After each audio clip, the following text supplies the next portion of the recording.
4 teams, 1 goal. A goal only 2 can attain. Back goes Cunningham, looking, cracks and throws it deep downfield. Moss, touchdown, Vikings! Up the middle comes Cascadden, they got it, they block it. Pepper Johnson on the goal line. Would the Broncos' march be ruined by the Jets? Or would John Elway lead Denver back to the Super Bowl? Which dome team would carry on to play outdoors? And whose foot would boot the other team out? Who will be moving on and who is headed home? SportsCenter's next.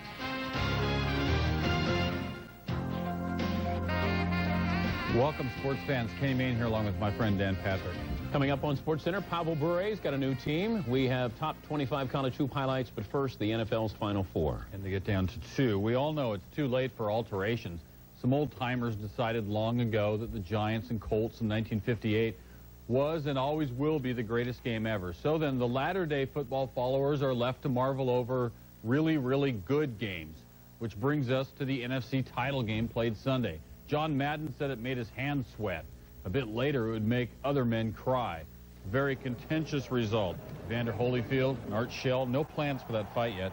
Coin flip would be no joke a bit later in this game. First quarter, Vikings moving the football down 7 zip at Randall Cunningham to Randy Moss right on time. Moss kept his feet in, tied at 7. Moss 9 straight games with a touchdown. Falcons down 10-7. Chris Chandler, O.J. Santiago, share.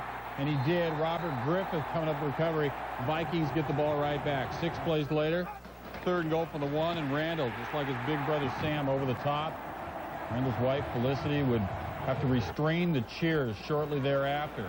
Near the end of the half, Randall and Chuck Smith kind of work a variation of the statue.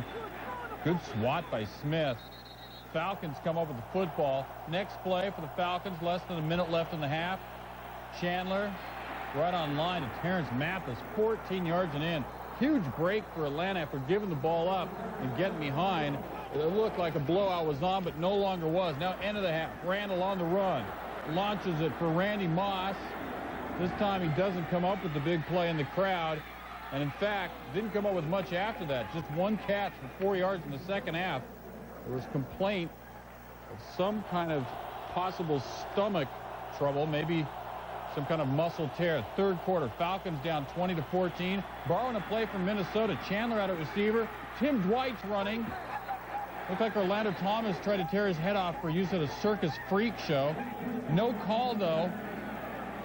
Thomas definitely had the fingers in the helmet. No penalty. 20-17 after field goal. Now Cunningham. Matthew Hatchett. Good throw on the post. Vikings are now up 10 again. 13:41 to go. John Randall thinks he's going to Miami. Falcons get the ball back. 3rd and 9. Chandler under pressure. Launches it. Tony Martin hesitated. Then he flew to beat Jimmy Hitchcock inside the 10. Chandler looking for Mathis. The ball was on time. The catch wasn't. And then Chandler threatens not to be his friend. Falcons get a field goal. 27-20. Vikings trying to run out the clock. Trouble on the exchange. And they lose the football. Falcons. Big opportunity in Vikings territory. Can't move the ball. Passing up the field goal. It's 4th and 4. Chandler back for Mathis. Corey Fuller, a big play coming in. Knocks that mess away. Falcons have to turn it over on downs, and time is running out. Vikings try to finish it. Gary Anderson hadn't missed a kick since December of '97. Newbie. It's going left. Just missed. Got a big rush from screen right. Seemed to kind of hop and pull it left. Missed that thing. Falcons still in it. $1:54 to go. Chandler steps up. Nice throw to Ronnie Harris. 29 yards. 4 plays later, Chandler's kind of beat up at this point, limping around, but hanging in, playing well. Looking for Mathis in the end zone. It's tipped. Vikings had a chance. Robert Griffith couldn't hang on. 57 seconds later. 57 seconds left, rather. Chandler flushed out. Zips that pass. And they make tough kids in Everett, Washington. Chandler fighting off the rush, zipping that pass to Mathis. Mathis does a great job to stay in the end zone. The Vikings, one more chance. 37 seconds left, a tie game. Cunningham gets pressure and launches for Moss. Moss started going to the corner at first, cuts back to try to get the ball and can't. And then the Vikings decide to take their chances on a coin flip. Head to overtime. Neal on the ball. An exchange of punts now in the overtime. 8:46 in overtime, 3rd and 10. And Cunningham looking for Moss. We haven't mentioned Eugene Robinson yet. The free safety over and making the game-saving play. The Vikings are forced to punt the football. Falcons deep in their own end. They're back at the 6th, and Chandler moves it up the field. Santiago for 26. 4 plays later, Anderson cuts on dimes. Got 9 yards. 2 plays later, all the way to the Vikings 21. And Dan Reeves calls on the other Anderson, Morton Anderson from 38. The kick, it's on the way, it's up, and it's good. The Falcons are going to the Super Bowl. The Falcons are going to the Super Bowl. The Falcons have done it. They have done the unthinkable. They have won inside the Metrodome, and the celebration is underway on the field. So for the first time ever, a dome team is in the Super Bowl. Atlanta held Minnesota to 7 points in the second half. After the Vikings had opened the game with scores on 4 straight possessions. Jamal Anderson had just 67 yards running, but he did catch 6 balls for 33 more yards, and his presence in the backfield helped by Chandler some time on the play fakes. Chandler ended up hitting 27 of 43, no picks, and he fought through the injury, and his Falcons are in their first Super Bowl. If I can stand today, my heart's got to be in great shape, because it can't be much tougher than that. Maybe the only thing that's going to be tougher than that is dancing downtown Atlanta the Dirty Bird, because that ain't going to be a pretty sight. Everybody was saying, well, it's just the Falcons. That's fine. We want you to disrespect us. We want you to make us the underdogs, because it's just the Falcons that are up the podium smiling at the end of the game. No, you know, that's part of field goal kicking. You know, it's the way kicking goes, you know. You line up just like I approach every kick and fire it, and unfortunately that one didn't go through. It just goes to show that no one's perfect. And Gary is the greatest kicker in the NFL. You can't take that away from him. But the timing and what had happened just didn't go in our favor. But we can't put any blame on Gary. To hold that team, as potent as that team is, as well as they move the ball, to hold them and act like this, that was 7 points with the last 40 minutes, that's astounding. No one thought we'd even be here. And the Falcons playing for the NFC Championship, no one thought it. None of the Falcons going to the Super Bowl. And we're going to win the thing, too. And going back to the missed kick by Anderson, not the only botch up by Minnesota, but certainly the most glaring one. Minnesota seemingly had the game in hand and let Atlanta get back in. But Atlanta did present a whole new level of competition. In all the other home games previous to Sunday, the Vikings had an average of nearly 124 more yards a game than the opposition. On Sunday, Atlanta had 76 more yards than the Vikings. Passing of Chris Chandler, the biggest difference, Atlanta's net was 317 compared with 174 average before. He knew it could be the final home game of his career, but John Elway wanted to ensure it wasn't the final game of his career. In leading up to the AFC title game, the media this week asked Elway to take a stroll down memory lane. He knew a win over the Jets at Mile High would allow him an opportunity to add even more mileage to his memory lane. To Mile High we go. John 8-2 lifetime in the postseason at home. Vinny trying to make him 8-3. Jets second possession. Testaverde looking for the Keith Byers out of the backfield play. Byers looking like Matt Snell. First down Broncos. Same number. Vinny would hit his first 12 passes. Then he handed it off to Curtis Martin, who handed it to Tyrone Braxton. Broncos ball. Broncos driving.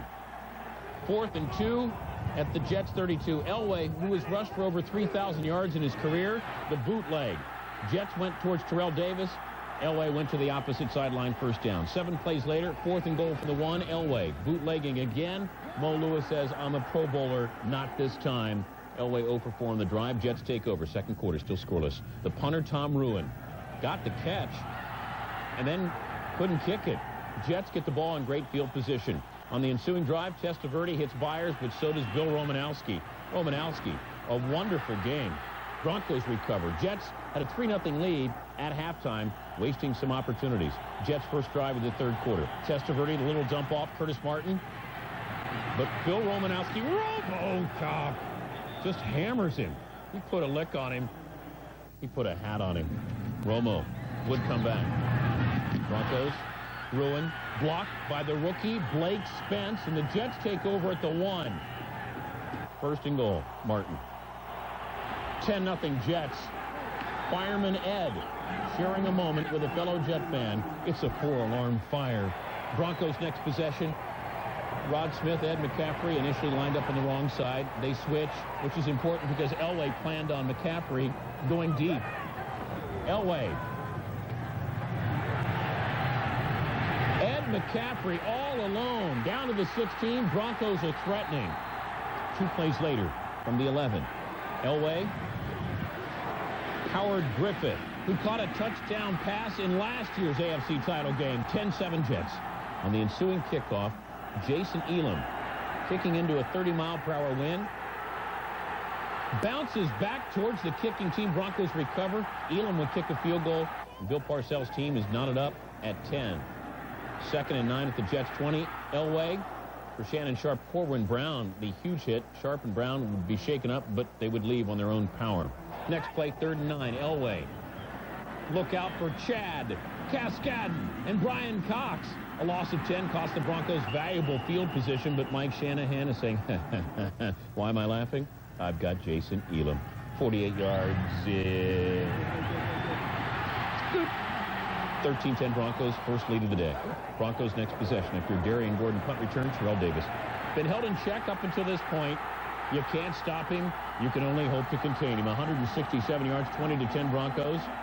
4th quarter, Jets are driving. Testaverde looking for Alex Van Dyke. Steve Atwater the hit. Bill Romanowski recovers, and then he shows his pelt to the Mile High fans. Still 20-10.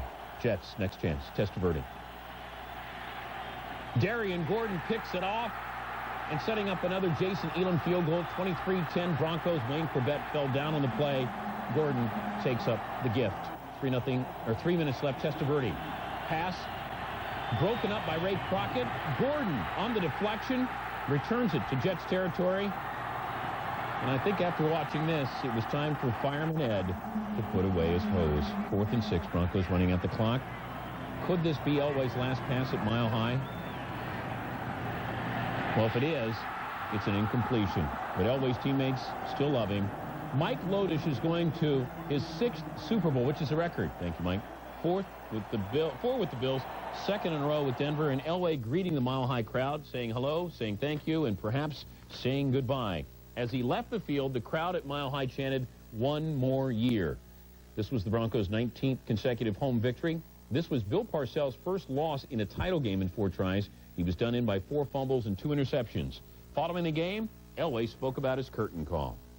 Once I did it, I'm really glad I did it. I got a chance to see the fans and look at them in their eye and get a little closer, then really concentrate on the fans, because every time we're out there playing a football game, it's kind of tough to really focus on the fans. So it was really nice to be able to do that. It's always disappointing, but there's not anybody standing here thought we'd be talking about this. Not one person in this whole arena thought we could be doing what we did today. So I'm proud of the team in that respect. We managed to keep our composure, even though we made a number of mistakes, and picked it up when we had to. And that's a sign of an excellent football team. When they do have adversity, they can step up and make the plays like we made them. Give those guys credit. You know, take your hats off to the Jets. They earned the right to be here. They got a very good football team, and we had to dig really deep today to find a way to win this ball game. That was Shannon Sharp. I hope Sterling is not going to wear one down in Miami. Terrell Davis can wear whatever he wants to. He's wearing a tag of maybe the best postseason runner. 167 yards rushing. Gives him 6 consecutive 100-yard rushing games in the playoffs, tying John Riggins' NFL record. Davis's 148 career rushing yards per postseason game is by far and away the best in playoff history. John Riggins is a distant second, followed by Eric Dickerson. So now the Broncos will attempt to do what they prevented the Packers from doing last January, winning back-to-back Super Bowls. Now that the NFL's Final Four is finally cut in half, we can now turn our attention to Miami. Chris Berman, Tom Jackson join us from across the room for Super Bowl coverage. The Atlanta Falcons did what very few thought anyone could do, go into Minnesota and win. Now, first thing we know about the Falcons, who are now 16-2, Tom, I guess at 16-2, you don't need to apologize. They played defensively deep as well as we've seen anybody play against Minnesota all year. I thought they did a great job of keeping the receivers in front of them for the most part so that they had the opportunity to come up and make plays. They're a pretty solid tackling defensive backfield. And then offensively, I think that Dan Reeves showed the ability to adjust. Jamal Anderson was not having a solid day running the football. He put the ball in the hands of Chris Chandler, let him throw the ball downfield. Chris did that to the tune of 340 yards, and he did it without an INT. And people, as you say, would, if they underestimate the ability of the Falcons to score other than running the ball, they'll make a mistake. Well, you have to have balance, I think, when you get this far down the road. So when Dan Reeves comes in, if you buy into all they have is Jamal Anderson, then Terrence Mathis and Tony Martin will eat you up. The Denver Broncos, I thought, and they certainly had the best season of anybody in the AFC. They played a curious 2 1/3 quarters, if you will, Tom. It was almost like the alarm went off at 10-0. Well, you never want special teams first to play as much of a factor as it did in that game early on during the first half. We had a block punt, we had a drop punt, we had a kick that wasn't fielded early on in the second half. But I think once the Broncos settled down and emotionally got into the game, which was after the block punt by the Jets that made it 10-0, you saw a different football team that had 23 unanswered points. But you still give a lot of credit to the Jets defense. That's a lot of turnovers to only give up 23 points. The early storylines, of course. Dan Reeves goes to Super Bowl, has a chance to get off the schneid, except it's against his old quarterback, his old team, which got off the schneid before. But now, how does Dan take what he's done with these Falcons and pull an upset? And how do the Broncos avoid what the Packers ran into last year, not being able to defend? I think that the game that they played was not a stellar football game, the Broncos today. So I don't think they go into the Super Bowl overconfident. And I can say almost for a fact that Dan Reeves, Mike Shanahan, Pat Bowlen, John Elway will all minimize all of the personal things that happen and say this is about who has the better game plan and who plays the best game on Super Sunday. Two teams who are 16-2 heading toward the Super Bowl. Last time we checked, that was pretty good. We'll be there in Miami. Join us. Thanks, guys. Reports in Seattle last week had Warren Moon being let go by the Seahawks to save the team $5 million in salary cap room. Monday, Moon and new coach Mike Holmgren will cut out the middlemen and speak face-to-face on the subject. Moon told our man Ed Werder that Holmgren has already expressed an interest in keeping the quarterback in Seattle. Sunday marked the first time since the merger that both conference title games were won by teams who overcame double-digit deficits. We'll have more from both Denver and Minneapolis coming up in the program. Also on the menu, the second stop on the PGA Tour keeps the pros in Hawaii for the Sony Open. In hockey, he sits, he scores. The Vancouver Canucks finally grant Pavel Bure his wish. While in Charlottesville, they weren't handing out style points to the Clemson Tigers.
First of all, I like to run the point guard, you know, do a little dribbling, I like to do a lot of dishing, go to the hole. It's very rare when you see a big man my size go to the hole. Playing a little power forward, I like to box out, do a lot of screening. Mean on the pick, you know, sometimes. I run across a pick of mine, you might get a dislocated shoulder, something like that. In the paint, the painted area, that's my house. That belongs to me. When you cross that free throw line, you're in trouble. I like to play for the sport of it. You know, I used to play football, play basketball just to stay in shape. Whoa, look out! Hi there. Need stopping power? Get genuine Midas brakes installed for $69.95 after rebate for a limited time. And, of course, our lifetime guarantee. Go Midas.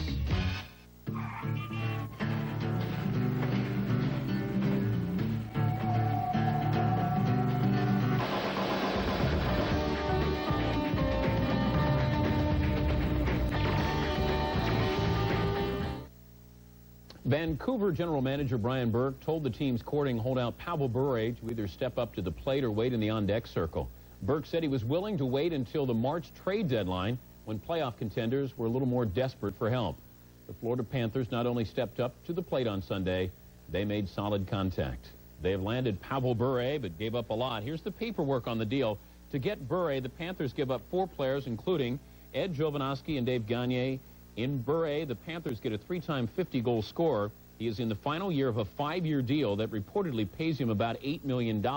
He's expected to join the Panthers on Wednesday when they face the Islanders. This isn't to say Virginia viewed Clemson as some kind of cupcake. Teams that are 0-5 in the ACC ought not take such views. Virginia was off to its worst start in the league since the 84-85 season. But its players may have recalled that it was against Clemson last season that they did get well. That's when Virginia ended an 8-game losing streak, trying to do something just less ambitious this time. Clemson going huge inside. Go McIntyre to Harold Jamison and miss. Battling everybody. Oh, Clemson up 3. Jamison going with that. Virginia going outside. Donald Hand. No one on him to launch it. 5 threes in the first half. Game tied at 17. Not after he hit his 5 threes, but at that last point. And Chris Williams to Chris Hunter. The lay-in's good.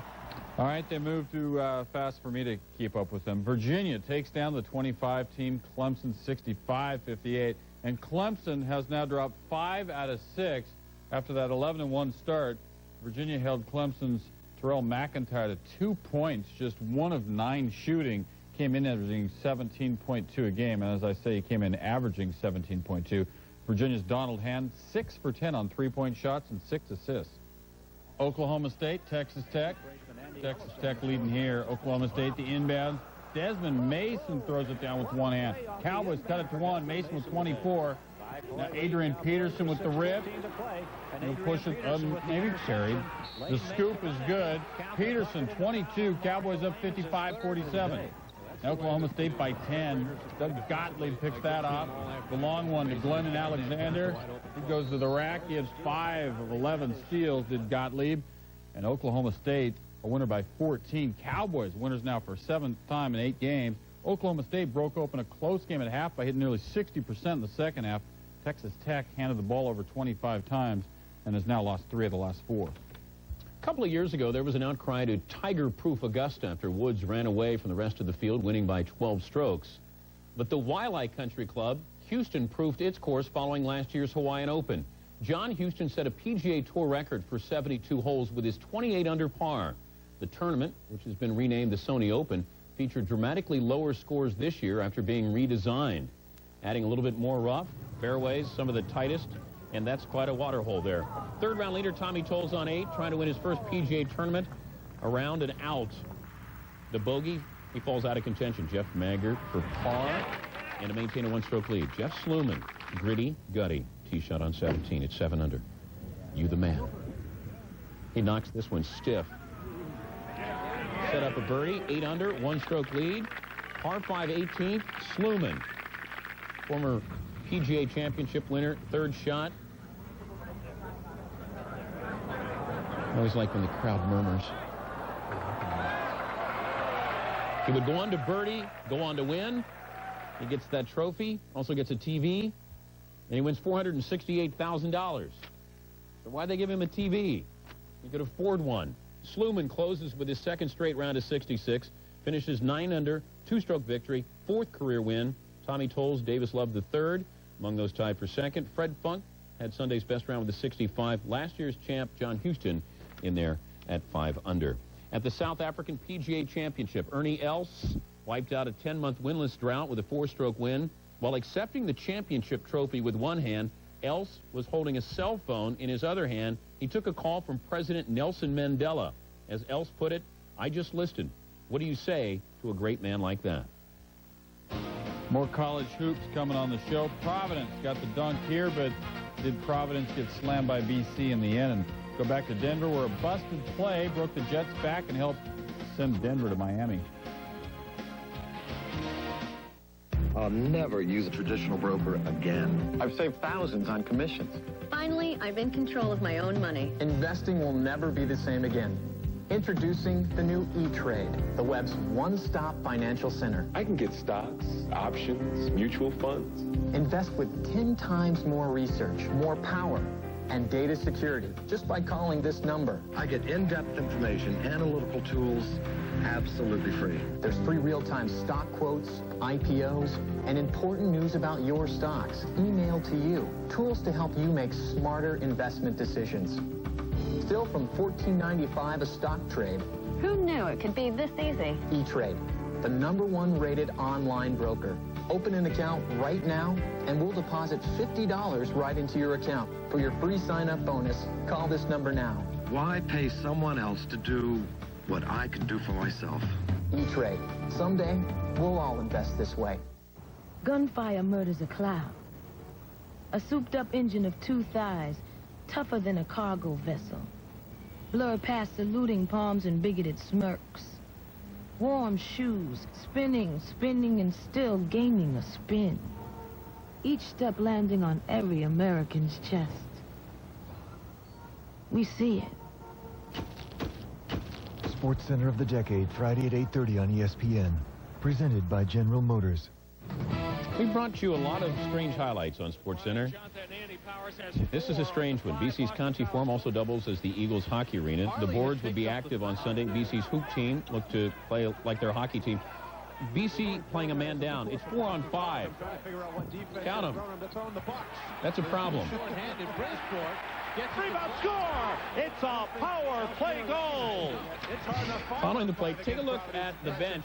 Kenny Walls realizes his team is down a man and then runs in without checking in. I don't know if he was listening to the game. Right with it. These are college-educated kids. 5-on-4. That's a problem. Al Skinner knows it.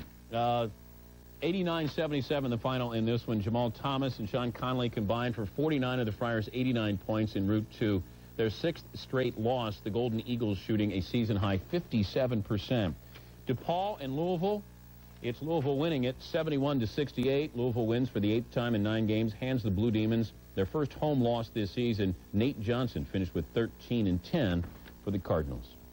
John Elway was adamant about it. He wouldn't discuss anything beyond his next game, and that was killing the guys on deadline for advanced Pro Bowl pieces. But as for the fact he has another game in 2 weeks, it came about because his Broncos reworked some things for what otherwise might have been his final half of meaningful football. Here's Sal Palantonio. The biggest play of the game, a 47-yard post pattern to Ed McCaffrey in the 3rd quarter, turned out to be a busted play on both sides of the ball. We come out of huddle and it's called solo left, you know, F short, Z deep cross. I'm thinking I'm on the right, Ed thinking he's on the left. Eddie and Rod came out of the huddle backwards. Rod and I thought we were supposed to go to the opposite sides, but I guess we were wrong, so John each gave us a route. I'm on the wrong side, Ed's on the wrong side, so we were about to switch.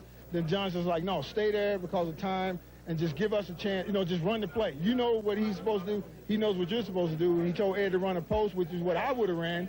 And I ran his deep cross, and, you know, two guys jumped me. And Eddie came down, and I looked at Rod. He shook his head like he knew what he was supposed to do. They just switched assignments, and Eddie came down. I told him, Eddie, you got to run the post. So Eddie ran the post, and they jumped the deep cross, and said we get the post behind it. Strong safety Victor Green, who had stuffed the same play on the Broncos' 2nd snap from scrimmage, jumped Rod Smith, leaving McCaffrey free down the middle for Elway.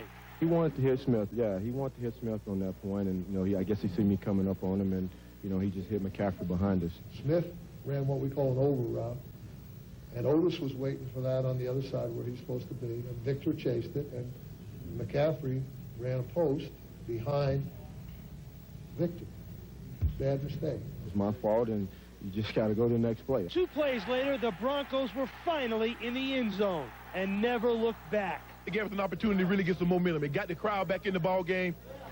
You know, we went in and scored right then. Well, that was kind of the play that we needed. We need to get out of the funk because we hadn't been doing very much and hadn't really done anything. And so, I mean, it was huge for us. I think it got the momentum going for us. Got the fans back in a little bit and kind of restored a little bit of confidence. And I think kind of perked everybody up. So it was a big play. For Elway, it's on to Miami and a chance to bury another ghost from his football past. This time, Dan Reeves, his coach here for 10 years. No doubt over the next 2 weeks, their stormy relationship will be dissected and rehashed over and over again. But for now, Elway is happy and somewhat relieved he got a win in what looks to be his last game at Mile High. Reporting from Denver, Sal Palantonio, ESPN. All right, thanks, Sal. So Elway became the winningest quarterback in conference championships since the merger, 5-1, and that beats out Jim Kelly's 4-1 mark. Of course, Elway might want to now try to work on multiple Super Bowl rings, and he can do that against the Atlanta Falcons. The end of a perfect season provided a perfect opportunity for Atlanta. How Chris Chandler and the Falcons survived the game with Minnesota is ahead. Later, we honor Michael Jordan for all the plays he made. He's the star of Plays of the Week.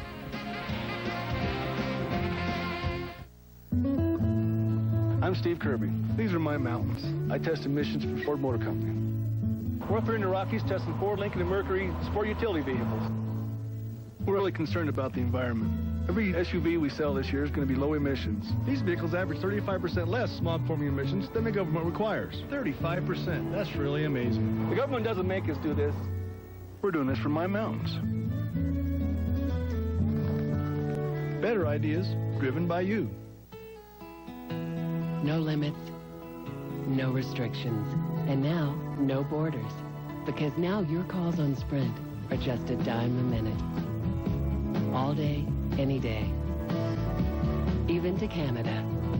And right now, 30 of those minutes are free. Every month for life.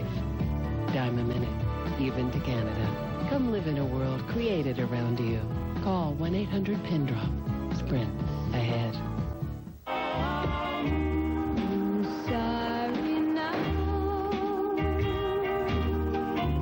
Some people buy cut-rate car insurance figuring they'll probably never have a claim.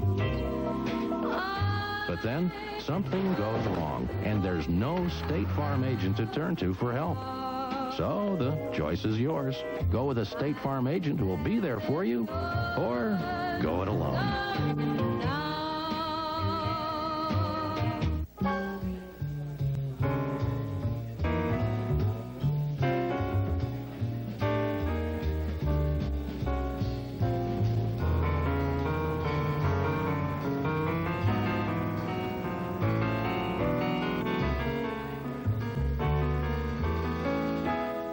Looking at air travel with a new sense of possibility. Rising is imagination.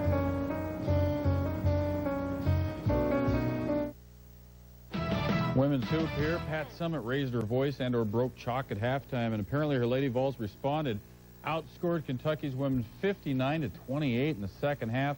Ended up winning at 98-60. Tennessee's Shamika Holdsclaw went for 32, and her #1 team is now 15-1. He has played for 6 different teams during his 11-year NFL career. That alone should provide Chris Chandler with an identity crisis. But also factor in he's not even the best quarterback in his family tree. His father-in-law is former 49er great John Brodie. On Sunday, Chris Chandler made a name for himself by making it possible for the Falcons to stay airborne for Super Bowl XXXIII. Well, I've been in a pretty good spot the last 2 years. Now we're going to the best place. He played where he didn't really make too many big mistakes out there, and you know, that's kind of what it takes to be in this league and what it takes to make to the big game. I told Chris after he took us down there and tied the score, that ranks up there with all of the big-time quarterbacks. You know, he's done it with the pressure on him, made some big-time throws. Perhaps the most remarkable part of Sunday's 71-yard drive was not that it lasted just 1:18 or that it included only 1 third-down play, but that it was so completely unexpected. Chandler had completed just 1 of his previous 8 passes in the quarter, but with daring runs and calm throws, Chandler accounted for all but 6 yards on the drive, finishing with a no margin for error pass to Terrence Mathis. Chris is in the huddle, and he's tuned in. Everyone else is tuned in. Chris made some plays on that drive, and the touchdown throw was something else. He was going to his left, and he threw back right. Oh, man. Awesome. Unbelievable. Just cool. Calling out the plays, making checks, letting everybody know where they needed to be, and just moving the ball. The whole game, man. Chris was unbelievable today. In that situation, things just got real clear to me, and you know, I don't know. It's a lot of fun to do what we did today. Chandler admitted he was personally insulted at the Vikings' confidence that winning required they only control Jamal Anderson. The Vikings handled Anderson. It was Chandler's big play knack that proved the difference. All season long, we've been making big plays throwing the football. And, you know, to overlook that and to not be real concerned with our passing game is a mistake. And I think it really ended up hurting them today. But it's kind of been our story all year. We've been overlooked and by a lot of teams that I don't think truly gained respect. And And this was just one more team I think we had to give some respect from. They got it because not only did Chandler throw 3 touchdown passes without an interception, but he demonstrated great leadership ability. Despite the noisy conditions that have unnerved other Vikings opponents, the Falcons never had an illegal procedure or delay of game penalty. In Minneapolis, I'm Ed Werder, ESPN. Thank you, Ed. Chris had a little bit on his mind, not only trying to win the game, take the Falcons to their first ever Super Bowl. His wife is set to deliver a baby any day now. This was just the 4th championship game in football history to go into overtime, the first in 12 years. Dan Reeves was also involved in the last one, the AFC Championship, following the '86 season in the drive game with John Elway. Also, the Colts beat the Giants in the 1958 NFL Championship game. Maybe the most interesting point of all of this, the fact that the road team has won all 4 overtime games. Still to come on the program, we highlight the highlights of his legendary career. We pay tribute to Michael Jordan in the plays of the week. That's next. This is SportsCenter. Look at this. It's like we found lost treasure. We're like Robin Hood. You want to keep it? The New York Times calls a simple plan flawless storytelling. It's gripping. Fitzgerald and Ebert give it 2 thumbs up. One of the year's best films. 4 stars. The Los Angeles Times calls it a chilling thriller. Relentless suspense, says Newsweek. These are the best performances of the year. Simply brilliant. Don't do your back! A Simple Plan. Rated R. Now playing in select theaters. January 22nd everywhere. Look, I say we just go over there. No, let's just play it cool. Will you come on? They're looking at us. Really? Yeah. Huh? Okay, let's go over there. But I get the one with the Michelob Light. How come I don't get the ugly one? There's ordinary beer. Then there's the smooth, refreshing taste of Michelob Light. Beer or Michelob? Are you 2 sisters? It's Big Monday on ESPN. First at 7:30, Jason Hart and the Cutes get a look at the surprising Scarlet Knights. At 9:30, Kenny Gregory and the Jayhawks jostle with a Texas slammer named Black. And at midnight, showstopper Andre Miller leads the Utes in a battle with Hawaii. Syracuse-Rutgers at 7:30, Texas-Kansas at 9:30, Utah-Hawaii at midnight. Big Monday, presented by Bud Light, tomorrow on ESPN. We must have been short on company manuals and minutes from the weekend guidelines and conditions meeting because one of our highlight lads used an inactive player as featured subject for plays of the week. And we are 99.9% sure he will stay inactive. But before leaving the NBA, Michael Jordan left us with a vault full of highlights. Here's the abridged version of his career in our plays of the week.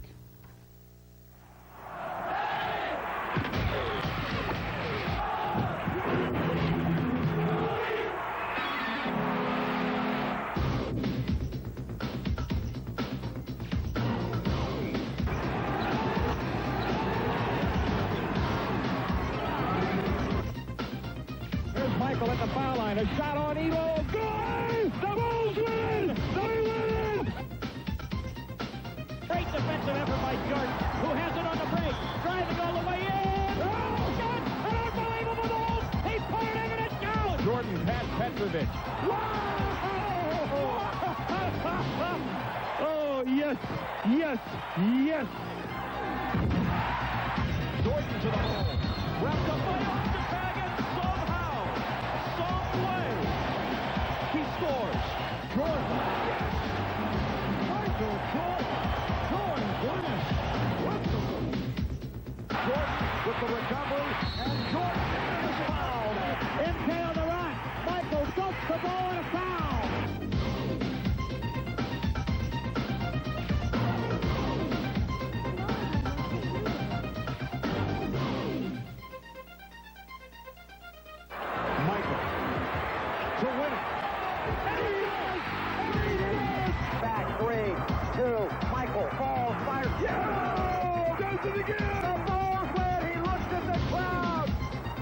It's win or lose. 10 seconds. And with it, of course, the championship. Jordan, 20-footer, head of the Kings. Good! Chicago by 1. Plays of the Week is brought to you by Isuzu. We don't make cars because life is too big for cars. SportsCenter coming right back. Sunday's NHL.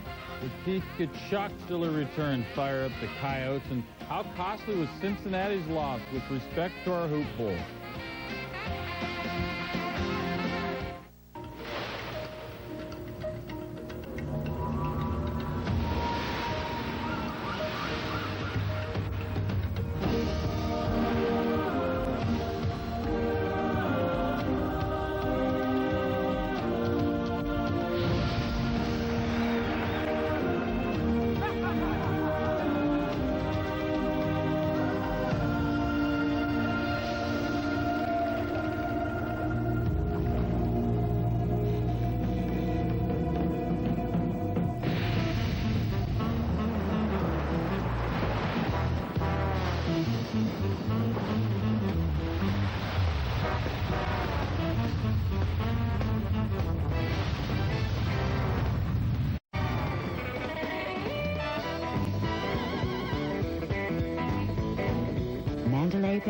Las Vegas.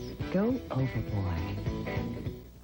The Peter Piper wore khaki for J-Rock chain. The DMC bought a pair from a Gap out in Queens. We kicked the big hat symbol. The hat ass sound. The DMC and JP are the original. Now fake design, no friend of mine. Yeah. Don't want nobody's name on my behind. What's this? Gap on my leg, sneakers on my feet. Steve on my side, yo J-Rock the beat. Run, DMC, Map, hey. This is original. Check this out. Fall into the gap. You can't see anything in a car. You can't see past the guardrails in a car. That's why we don't make tiny little cars. Look, Mommy, a tugboat. Really? In the water? Yeah. In fact, we don't make cars, period. Mommy, birds. Wow. We prefer the view from the look outside and see the world as Suzu Trooper. Look, Mommy, space them. Because you never know what you might miss. In a car. They took this section away from Dan.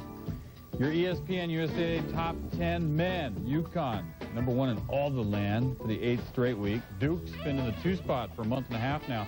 Stanford, Maryland, passing up Cincinnati. The Bearcats, lost to UNC Charlotte.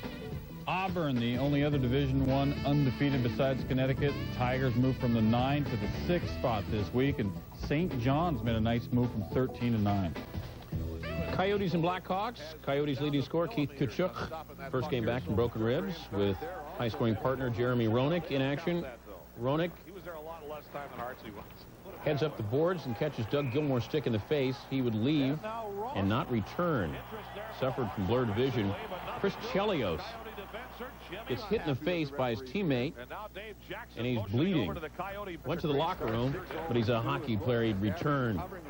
Daniel Briere replaces Roenick on Kachuk's line. Power play. Mike Stapleton slides it to Briere.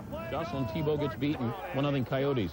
Mike Manulek slides the centering pass. Brad Brown beats Jimmy Wade. First career goal for Brown. We're tied at 1. And we go into overtime. In overtime, Stapleton in front, stoned by Thibault, and this one finished tied at 1. As for the Coyotes' top 3 scorers, Captain Keith Kachuk returns to the lineup after an 8-game absence. Rick Tocchet missed Sunday's game with a bad foot. Jeremy Roenick left the game with a cut above his eye. Both Tocchet and Roenick will be reevaluated on Monday. Red Wings, Oilers. Edmonton beats the Wings for just the 4th time in 19 meetings. Rem Murray had a goal and an assist. Detroit falls to 1-6-1 in its last 8 road contests. Still to come on the program, our Sunday conversation with Dan Reeves, who is just the 3rd coach in history to take 2 different teams to the Super Bowl. He'll sit down for the Sunday chat next. I never thought it could happen to us. Jim Rogers talks about the day he called Genus Credit Management. It was right after Christmas. First the car died, then the furnace went. Then all of a sudden we found ourselves in tremendous debt. We had credit card companies after us, collection agencies calling. I didn't know what to do. There's a place to call for help, and the service is free. Genus Credit Management, this is Lisa. It's not a loan, it's a way to get out of debt, because we work with nearly 40,000 banks and other creditors to help you become debt-free. So I called them, and they went to bat for us. They got our monthly payments down so we could pay everybody off. Get all your bills together, then give us a call. In 30 minutes, we can lower your payments and start getting you out of debt. You know, after a while, the bill collectors stopped calling. And I can't tell you how good that felt. Call today and get the help you need from Genus Credit Management. It's not a loan, it's a way out of debt. I just wish we'd called them sooner. Nowhere but in the worlds of rock and golf are the crowd and the performer brought so close together. Where else can you reach out and touch a star? It reminds me of the crazed Bay City Roller fans, grabbing at the band's kilts, screaming their spleens out.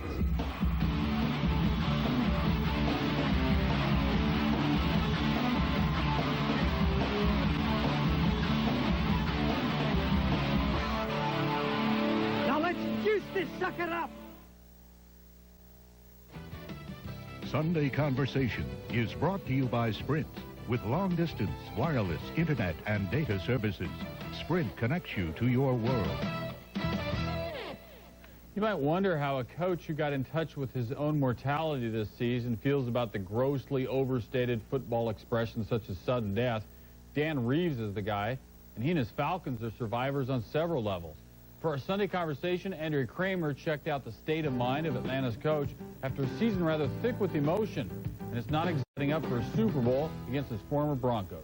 Has it sunk into you that just over a month ago, you are laying there having heart surgery? No, you know, as I said, you know, to be there, will be 5 weeks Monday, and, you know, have open heart surgery, and then, you know, less than 5 weeks later, you're sitting on the sideline or standing on the sideline and coaching a football team that's playing in a championship game, and you end up winning that way. You know that the Lord has been good enough to you to allow you to do that.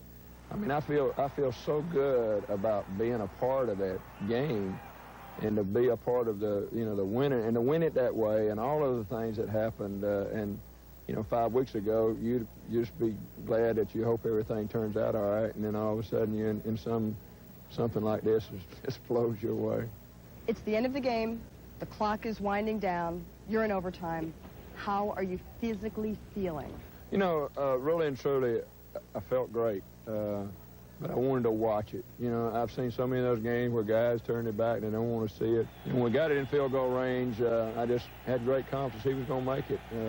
Biggest thing you're concerned about is that they do a great job of, you know, middle rush and hoping that you guys didn't, you know, turn somebody loose and all of a sudden they come up the field and block it. But when he hit it, I knew it was going through. And physically, you were okay? I was fine. I just said, I got to stay here because I saw guys go running out into the field, and I knew if I got out there that, you know, I might get crushed.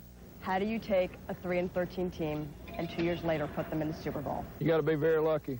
And because if you look at it in situations that you decided to do and the way they've worked out, you understand that it wasn't all of a sudden. If you start looking at it and pat yourself on the back and say, boy, God, that was a great move.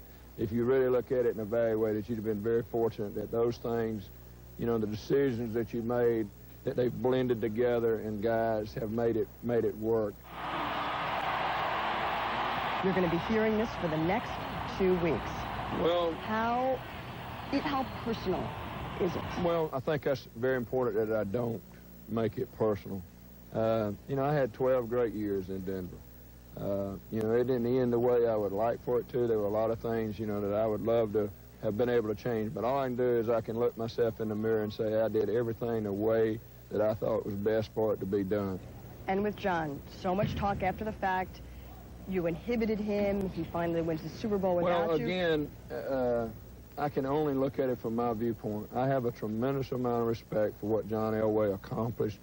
I could not have been the football coach that I've been without John Elway. And I'm sorry that whatever caused, you know, the situation to where he did not, you know, it wasn't fun for him. But I really wasn't aware of that.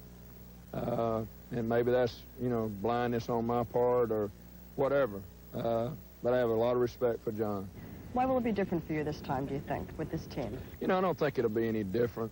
You know, hopefully winning, right? Well, I mean, yeah, I mean, that's what your goal is. But, I mean, I was excited about going to all the Super Bowls I've been to. And believe me, I've been to 8, and I've only been on 2 winning ones. So I've tried it every which way, but it still boils down to getting your football team to play as well as you possibly can. Not worry about the other team, but just get your guys to play as well as you can. And if you do that, then you have a chance. When you're up on the dais accepting the NFC Championship trophy, Do you remember doing the Dirty Bird, or at least trying to? Oh, I remember, but it was awful noisy. I couldn't hear what was going on. I've got to practice. I've promised that if we went to the Super Bowl, I'd do this in downtown Atlanta, and believe me, dancing is not one of my deals. I've got to practice. Jamal's got to work with me because hopefully I don't have to do it very long. I just said I would do it. I didn't say how long I would do it. Sunday Conversation has been brought to you by Sprint. With long-distance, wireless, internet, and data services, Sprint connects you to your world. Up next, we'll be broadcasting with 2 turntables and a microphone to relate to the kids. X Games coming up. Peace. Good day, Bob and Doug McKenzie in the Great White North. We was doing some extreme skiing, eh? Yeah, we got extremely tired, so we decided to call it a day. 2 days, eh? Now I'm kind of extremely parched. Hey, are you seeing what I'm seeing? Hey, it's Hosehead. Rescued by molten ice on a mountainside. Molten ice! An adventure in every bear! Geez, I can't feel my extremities, eh? Boom.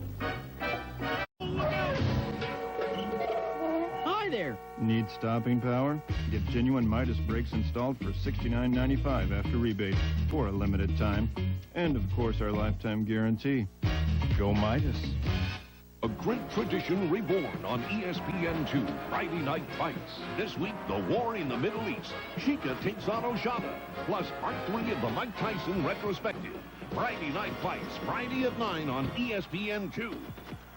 Tomorrow is the 3rd day of the Winter X Games. First at 4 on ESPN, Snowmobile Snowcross.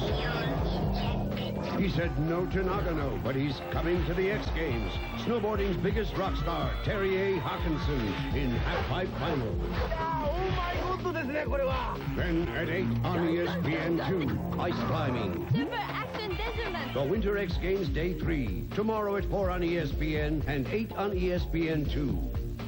Since being announced as host of the 1999 ESPY Awards on ESPN, a lot of people mistakenly believe I actually have something to do with choosing the winner.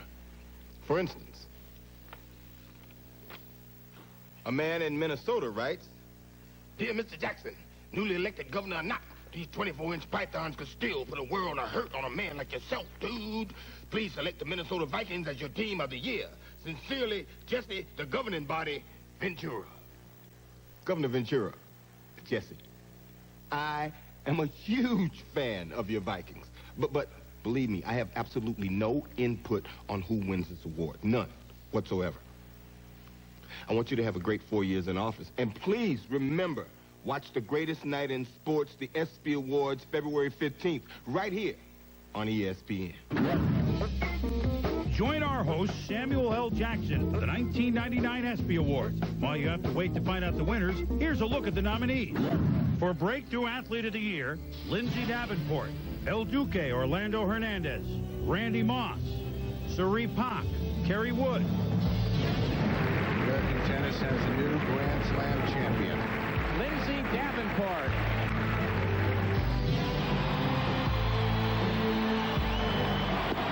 Struck him out. Huge strikeout for El Duque. Randy Moss squeezes his way in for the touchdown. Randy Moss is the best young receiver that I have seen. Women's golf has a bright new star. Her name is Suri Pak. Here comes the hook. He ties the Major League record. 40 strikeouts. To follow your nominee, log on to ESPN.com to play the ESPY Challenge. Predict who will win the ESPYs, then follow your selections the night of the show, Monday, February 15th, starting at 7:30 p.m. Eastern, to find out how you stack up. You could win a trip to New York for next year's show. The ESPYs, presented by General Motors and Pennzoil, will once again benefit the V Foundation. Join me, Samuel L. Jackson, host of the 1999 ESPY Awards. Come relive the greatest year in sports on the greatest night in sports. February 15th on ESPN. Monday at Winter X. In Snowcross, Superman Blair Morgan sheds his mild Canadian manner. Then men and women take to the pipe. Will history repeat? Defending champion Ross Powers tries to outmaneuver Winter X rookie Mike Michalchuk. In women's halfpipe, Madam Consistency Michelle Taggart tries to derail Olympic bronze medalist and 97X champ Shannon Dunn. Plus, art on a frozen face, men's ice climbing. That's Monday at Winter X. 4 p.m. Eastern, 1 p.m. Pacific on ESPN. Then 8 p.m. Eastern, 5 p.m. Pacific on ESPN-2. Australian Open.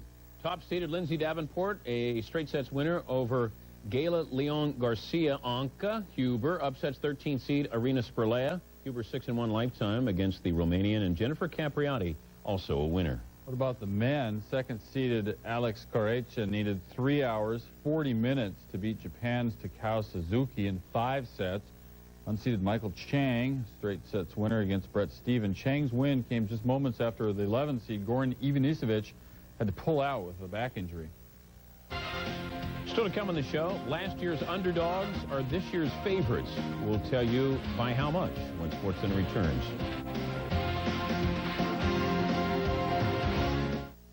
My money, yes or no? No. On February 5th, Hubba, hubba, hubba.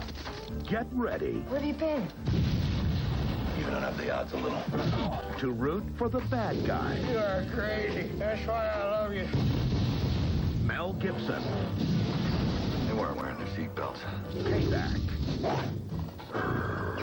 Careful, boy. He might bite your back. Rated R. Starts Friday, February 5th. Everywhere. I do kitchens, I do bathrooms, I do family rooms. I do not do insurance.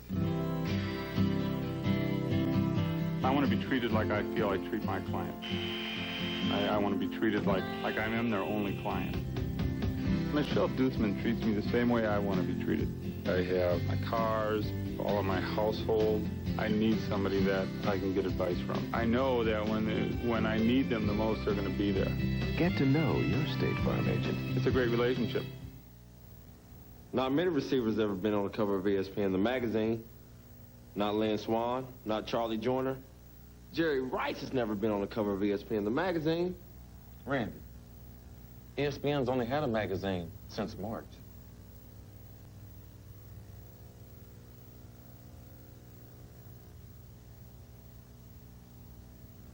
Harold Carmichael has never been on the cover of ESPN, the magazine.